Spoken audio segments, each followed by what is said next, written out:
Hey, what's up everyone? Back here with a video for you guys. Didn't think it would be a racing video, thought it would be a walk around, but surprisingly enough, it's racing. Wanted to really get a walk around video by now, but just haven't had some time. Figured I had all the time, since it's winter now, to get you guys something like that. And then we end up going racing last weekend. So pretty spur of the moment, pretty random, but I was glad that it happened and the way that it all ended. Pretty much the racing season. This will be the last time that I race my car this year. It's getting pretty cold now. It's like 30 degrees at night, 50 degrees during the day. The track that I went to last weekend, in my home track, Cecil County Dragway, is officially closed for the year. I think Maryland International will stay open for a week or two, or maybe a little bit longer, but not long. So racing season's pretty done, and maybe that's what initiated me buying into this track rental and going, was just to kind of, have one more day for the year. I didn't really change anything on the car since the 7-second pass. It really sat in the trailer for like a week. Then I finally put it in the garage. Up until Saturday, this past Saturday, I didn't even wash it. Really, the only thing I had to do before I went racing again was check everything over, do my normal pre-race check the fluids and stuff, and download my logs and my AMS and, clear everything off, the systems, and it went right back in the trailer once I washed it. Didn't have to work on a thing. So pretty happy about that. I mean, not too many 7-second cars or low 8-second cars are just racing one event after another. Maybe so, not so much, because I am not doing too much racing while I'm at the track. But I mean, I'm pretty happy with not having to worry about working on this car in between racing it, and I don't have any second doubts about it. So about 4 days prior, I had a couple buddies tell me that they were going to buy in and go to this annual track rental at Cecil County Dragway. It's a pretty known event. A guy named Brandon hosts it every year. It's always the same weekend in November, and it's pretty notorious for, glory passes and weather conditions because it's so cold, and normally the DA goes negative. So it's a $150 buy-in per car, radial prep to the quarter, track rental, no time, and then if you want to get some grudge racing on too, you can. So I've went before years past. I just didn't think I was going this year because I hit my mark and I figured I was done for the year. But I got some peer pressure for some buddies, and then I figured I could grudge race a couple guys that were going to be there, and it would be a good time. So like 4 days prior, I bought in. Saturday I washed the car, put it in the trailer, and we went racing on Sunday. Car sits exactly the same. Going into Sunday, I have had some bad luck at Cecil, as you guys seen maybe from my other videos if you watched them, with the safety equipment on the car not being able to race. But this is a no-time track rental. There's a bunch of cars there that necessarily aren't legal for the time they're running, so I figured, let's go for it. I got some buddies racing. Worst case, if I can't race, I'll just hang out and help them. So we put the car in the trailer, we hooked it to the bus, and then we went up to Cecil County for the day on Sunday. Getting there on Sunday, I drove up Saturday night, stayed till Sunday morning, woke up Sunday morning. The DA was like negative 600 when I got up, and then it was slowly going back positive towards the day, but I don't think it ever went negative. I don't think it ever went positive and stayed negative for the day. I think around the time of this pass, it might have been like negative 200, but the temps were like high 40s. Water grains was really good. Humidity was really good. So going into my first pass down the track, didn't ask anybody to grudge, just wanted to make a hit and see how the car acted. I kind of waited for a solid 30, 40 cars to go down the track to see how it was working, and it was really hit or miss. It was, some cars went down, some cars didn't go down. Some cars knocked the tires off, some cars looked like they hooked up really well. It was kind of a little bit of a disaster watching some cars there, staging the back tire, dripping water on the track. Some guy started burning out at the tree. Another guy thought it was like a roll race thing and just took off from the burnout box. So it was some pretty weird stuff going on. So going into my first pass, I just wanted to make a hit. What I decided to do was go back to the 790-80 pass, which was the last event at MIR Ford Fever a couple weeks ago, and kind of look at the graph on AMS there, look at the RPM. I'm really good about on all my time slips, which I'll show you guys after the couple clips, writing down you know, tire pressure, RPM, shock settings, AMS, max boost, when I grab the scramble. I mean, I can't preach enough about how the AMS can literally break down to the, you know, like millisecond of when I dropped the trans brake, when I grabbed the scramble, what my peak boost was, what it was when I let off, and I write all that stuff down. So going in to the first pass on Sunday, I went back to the 7980 graph, and I was kind of worried about how cold the track was. Even though there was a lot of cars running, there was like 200 cars at the event, didn't seem like the track temp was really coming up, and it was kind of cloudy, so the sun wasn't beating on it. So I was really worried about knocking the tires off. So I went down in RPM from the 790-80 hits. I went down in RPM about 75 RPM. I went down in tire pressure a little bit to kind of hit the tire a little bit harder. I loosened the front end up some so it would, you know, extend, and loosen the kind of compression in the rear some so it would squat a little bit harder. And I really wanted to just transfer the weight, hit the tire, be easy on the RPM, be easy on the boost, and go down there. I've said it before, the worst feeling for me is going 60 foot, knocking the tires off, just like I'm sure it is any racer. So that was the plan going into the first pass. Don't know who I was in the next lane to, didn't care. I just wanted to make a hit. Now, as you'll see in the clips, and then once we roll them, and then I'll show you the time slip, my plan was to let off at the 8th.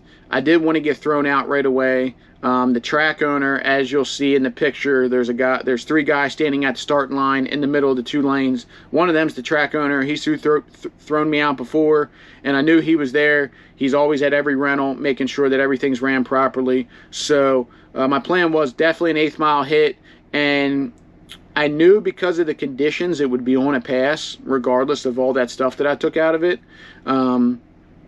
So I dropped the boost off at like 520. I mean, just completely tanked the AMS graph, and decided to just, even if I wanted to stay in it, I couldn't be able to, because $150 for a spot at the rental, what it cost me to drive the bus up, and fuel and food and stuff. I mean, it does suck when you get thrown out of the track like that, or you can't, not technically thrown out, but you can't be told to race. So 8th mile hit only, down in RPM, loosened up the shocks, down in tire pressure, and then as far as the boost goes, so from the 7.9 and the 8.0 graph, I went down almost like 3 pounds of dome pressure on the entire ramp, like start to finish. So where my first point is at 0.00, down 3. My peak at the top of my ramp, down, you know, 3. And then, of course, fell it off at 5. So racing this car in different conditions throughout the year, I know in the better conditions it obviously makes more boost at the same, you know, dome pressure, based off the conditions. So I knew if I went down 3 pounds, it would definitely go down and boost some, but it would still run really well based off the conditions. But I had no clue that it was going to go this and do it so effortlessly and so easy. So done talking now. Finally, let's roll the clip. Just kind of wanted to explain some stuff, that way you kind of understood what I changed, and then we'll look at the slips and compare it to the 7.9. And then I got a bunch of cool clips too that my girlfriend took, just like walking around, and a couple buddies that were racing and stuff like that. So check it out. Hopefully I didn't bore you so far, and you stay tuned in, and we'll talk about it a little bit more. All right.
All right, so that was the pass.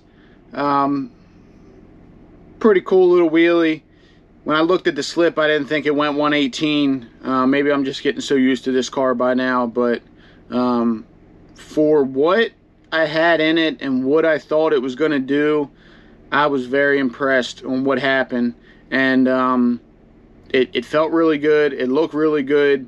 It shows me that this car still has a clean bill of health, and that's what this pass kind of was for me, like a sigh of relief that everything's still working great. And if you're wondering, you know, what the hype is behind it or why I'm even making a video about it, I let off at the 8th and it went 880 at 100 mile an hour. Well, let's compare the two slips, you know, from the 790 to the 88, and it kind of gives you a reason of why this pass was pretty cool for me. So on the 790, I went 1202 60 foot. This I went 118 with a 0. So I was, you know, pretty much 2 numbers, 200ths quicker to the 60. My personal best with the car is a 117. So for the track conditions and how cold it was and what I had the shock set at and being super loose and really trying to transfer weight and, you know, hit the tire hard, 118 is awesome. The 330 on the 790 pass was a 336 with a 0. This was a 334. So another 2 numbers quicker to the 330. And that's with that soft ramp. I mean, the first 330 feet is that ramp until I get in full boost. That's what that provides for me is the 330 feet. So taking them 3 pounds of dome pressure out, I didn't think that it would go quicker to the 330. I mean, I was expecting like a low 1.2, maybe a 3.4, 330, you know what I mean? And then maybe like a 5.3, 5.4, 8th. And, you know, we're already 2 numbers quicker to the 60, 2 numbers quicker to the 330.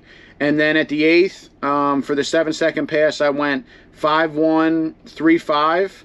And this one I went 5.130 or 5.131. So 4 numbers quicker, 4 thousandths quicker to the 8th. And then mile per hour was pretty close at 137.09 and versus 137.88. So quicker to the 60, quicker to the 330, quicker to the 8th with less than 1 mile an hour difference. And who knows, I might have let off before the 8th. But that just goes to show that if I would have stayed in it, anybody that knows anything about drag racing, that short track is what kind of makes up your quarter-mile time, and you can pretty much throw whatever boost you want out the back, and that does help, but that short track is really what matters. And all those incrementals, I mean, this was another 7.9 pass, if not possibly a 7.80 pass, because of what the conditions and the weather would have gave me out the back. And believe me, it was hard not to stay in it, but I knew even if I did, you know, the boost completely fell out of it, and I would have been the last, you know, 660 feet going down the track on wastegate because there was just no boost in it. So pretty excited, pretty funny slip. I mean, 880 at 104. I remember once upon a time just chasing to go 8s in other cars, and now I'm doing it literally letting off at the 8th or maybe before the 8th and just slamming the brakes, which isn't good. I got to get out of habit of that. I got to just let off and cruise or pull the chute. Instead, I slam the brakes like you see in the video, and still going 880 at 104. So I was impressed. Buddies at the start line were like, man, it left really good. It looked clean. A buddy of mine said, you know, it's textbook, man. Your car leaves perfect. And for the haters and the naysayers, like Kelly, you know, who helps me with the shocks, didn't even know I was going to the track. Didn't talk to him, you know, leading up to this day.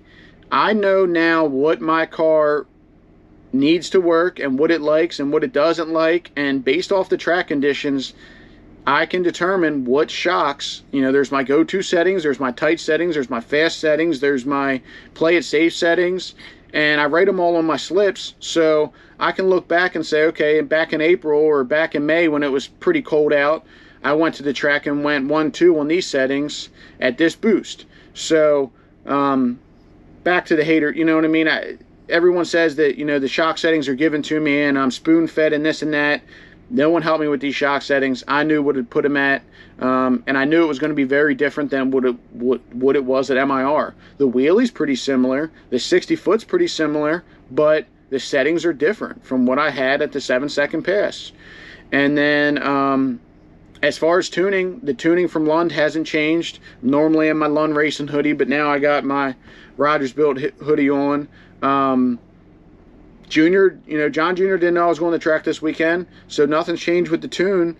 And then I tuned the AMS myself, and it was down about 3 pounds of boost, 2 to 3 pounds, based from the 7.9 pass. So that 3 pounds of dome pressure did in fact take a good amount of boost out of it, but it still ran really well based off the conditions. And I mean, if I would have kept that same ramp in it and the track was a little bit warmer and I could have tightened up the shocks a little bit, maybe went another 117 or even maybe better a 116 and improved that eighth, a mile per hour, maybe went 5.0 and maybe went 138. I mean, and then kept the almost 40 mile an hour back half that my car has, it would have went 780. And it might have even done it at less boost, just based off the weather. So I was excited. Came back to the pits, talked to my buddies. They said that as soon as I left the tree and dropped the button, the track official radioed up to let them know what I was going to run because there was no time on the board. And then once they see me slam on the brakes, the track official radioed up and said, never mind. So they were definitely watching me. Track official standing at, the track owner standing at the starting line. As I was backing up from doing my burnout, my buddy opened my door and said, hey, just so you know, so-and-so's here watching, watch what you do. And so I knew. I made the right choice considering the circumstances. So, safe to say that, it would have backed it up. I know, and I agree, if you don't do it, technically it didn't do it, but we all know that it could have done it easily. And I mean, remember, this is like the 3rd or 4th pass that I've made since the 7, and all of those passes show the same incrementals and give the same, breakdown that it would have done it. So I'm happy. So I come back to the pits. Track's only going to get maybe better, throughout the day, and I know that I can just leave this tune up in the car and go a 7 if I need to. So let's ask some people to grudge race. So went up to a couple locals, not really friends of mine, just guys in the car scene, maybe that don't like me or I don't like them. Asked them to race. Got a lot of no's. Got a lot of no thanks. No, you're too fast. No, I'm not ready yet. No, I'm just out here trying to run a number. And that's fine. Once they tell me no, I just move on. But there was a lot of people that talked a lot of crap when I built this car, leading up to it, while it was getting built, and even since it's been done. Now, of course, that number has went down drastically since I ran a number, but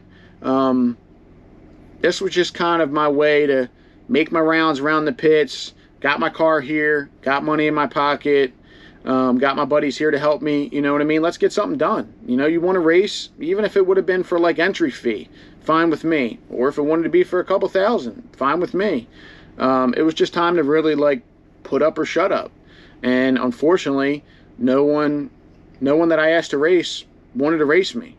And I wasn't picking on 10-second cars. I mean, one car was a twin turbo Coyote that made 1,400 horsepower supposedly. A Gen 2 car like mine. The other one was a built motor, ZL1, 15-inch wheels, blower work, I assume, shop built, shop tuned. I mean, there was a couple. Another one was a LUND Racing tuned Gen 3 big single custom turbo Coyote. I mean, I wasn't asking stock CTSVs to race me. I was asking legitimate people with legitimate cars similar to mine to race me, and they wouldn't race me. So everybody was like, what are you going to do? You're going to make another pass? You want to throw a number up on the board? And I just thought to myself, why? What am I going to do other than get myself thrown out of the track, potentially hurt the car, potentially hurt myself if something were to go wrong and just say it, I don't know, pushes coolant and it gets under the tires or something. So there was just no point for me to make another pass unless someone else to race. And I was fine with that. I was content. I had a good day with my buddies. It was a fun time. It was a cold time, but it was a fun time. And you'll see some clips now that I'm about to roll of just my dad's buddy. My friend's dad has a Roush Gen 2 car. Went up to him and did a little interview with him. And then my other buddy's got a stick shift S197 motor car. He made a pass. And we're all Mustang guys, so we were just out there having fun. And that's what the day was for me. The grudge racing or racing someone that talked, crap on the internet would have just been a bonus.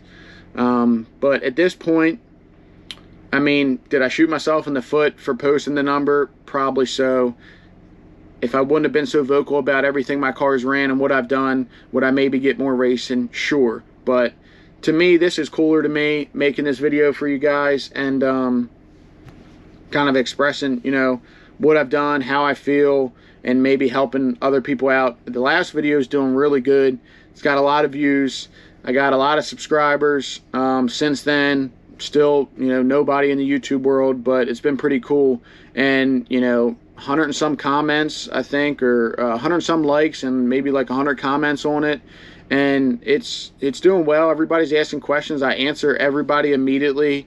If you send me a message on Facebook, I'll write you back. If you add me or Instagram me or whatever, I'll write you back. This has been cool to me more so than being a no-time grudge racer and just grudge racing everybody. So that's where we're at now. Definitely promise to make a walk-around video next, because maybe that'll help answer some questions for some guys. I'm getting tire sizing and, how do my doors look or act and stuff like that. So I think a walk around video will be really cool for YouTube, and then we'll go from there. Yeah, so there was some technical difficulties. I don't know what happened. I'm in the middle of talking and GoPro just shuts off. So probably doesn't help that I'm out in my motorhome right now outside. I come out here to, it's where I keep all my slips and my laptop, and just was like looking at the tuning stuff. So sitting outside the house, and also it's pretty quiet out here, so it's a nice place to record. Normally I'm sitting in my living room with my LUND racing hoodie on and sitting in the house, but came out here to put my helmet and stuff away and go through my slips. So yeah, definitely a walk around video next, and then going to PRI next month. Maybe I'll try to record some of that. And then just registered today for Texas 2K in March, so that'll definitely be a trip.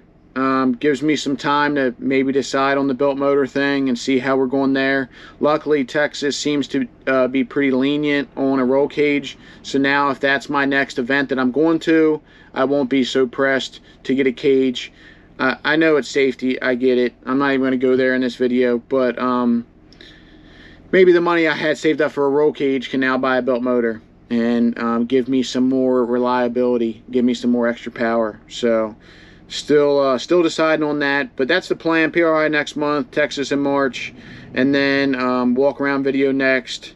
And yeah, man, like I said, thanks everybody for commenting and watching, subscribing and liking, and feel free to ask me anything. I mean, I get a lot of questions too about like my boost and my ramp, and can you send your graph, and what launch RPM and what tire size and what tire pressure, and some stuff is, I don't mind giving out, but some stuff is really like set up, specific. Like the converter in my car is different than a lot of other cars. The weight of my car might not be, the same as many S550s out there. So what I have my shocks at, or what I have my tire pressure at, might not be, the same that would be best for your setup. So definitely don't send my AMS ramp. It's definitely took me some time to get it figured out. And like I said, that's all set up turbo specific, motor specific type stuff. So really wouldn't help you anyway. But I suggest, guys watching, as soon as you make a pass, write everything on your slip. I mean, this slip right here has literally RPM, how much boost it made on the brake, tire pressure, shock settings front, shock settings rear, max boost, when I grab the scramble, the DA, the grains, the temperature. In AMS, that's a whole other story in itself, but you can get down to the millisecond of when you start your pass and when you finish your pass, and tell you everything. I write on here the max boost, what I was targeting, what I got, and that all helps just down the road. So if I can, you know, suggest one thing to help you guys out, it's definitely write on your slip everything of that pass. Keep it in a file. I keep it right here in my motorhome, right in my drawer. And at the track, I look at these all the time, and that's what helped me, you know, make my settings and my stuff for my first pass. So that's that. Pretty cool now after looking at the slips. So that 118, my car made 4.0, like on the dot, even 4 on the brake. I mean, it's almost like, in my opinion, unheard of. I mean, these other fast S550s that put up really good 60-foot times, I don't know if they really talk about how much boost or how much RPM, but I know the few people that I have talked to, when I tell them that my car leaves on 4 pounds of boost and such a low RPM, they're mind blown. They're like, you know, where's the 4,000 plus RPM and where's the 10, 12, you know, double-digit boost at to leave? And maybe that's the built motor cars, maybe that's the TH400 Powerglide cars, I don't know, but, you know, that can run them numbers, but I'm leaving on 4 pounds of boost. And it's mostly because the 6R and that violent first gear and that 1-2 shift, but, I mean, I cannot wait till we get to the point to where we have a solid, really reliable motor, built motor set up in this car, and then potentially maybe a 4R, you know, 200 or a 3R 200 setup. That way I can keep the same 6R80, you know, body, and really kind of bulletproof that front half, you know, and be able to throw some power at it. What is this car going to do? Like, I think the S550 IRS record just went to a 114. I think it was a 115. I mean, we're 300s off the fastest S550 IRS cars in the world, leaving on 4 pounds of boost and a very low RPM with a stock motor setup with smaller turbos than most fast cars. It's just crazy. It's crazy. So big things to come, hopefully.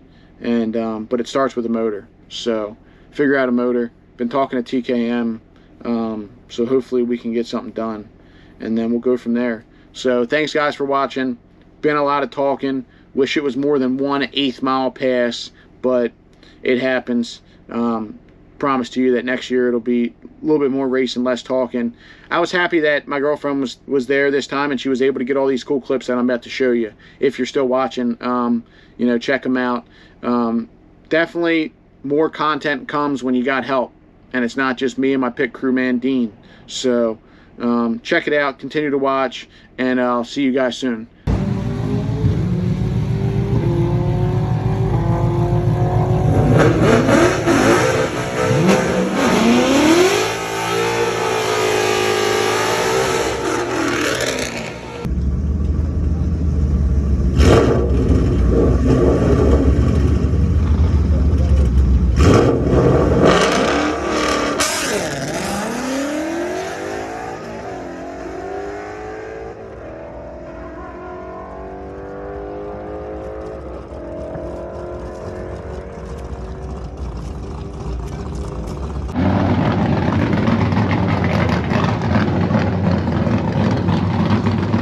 What do you think you're gonna run? 11s. This is for the YouTube channel. Say what's up. Give them the peace.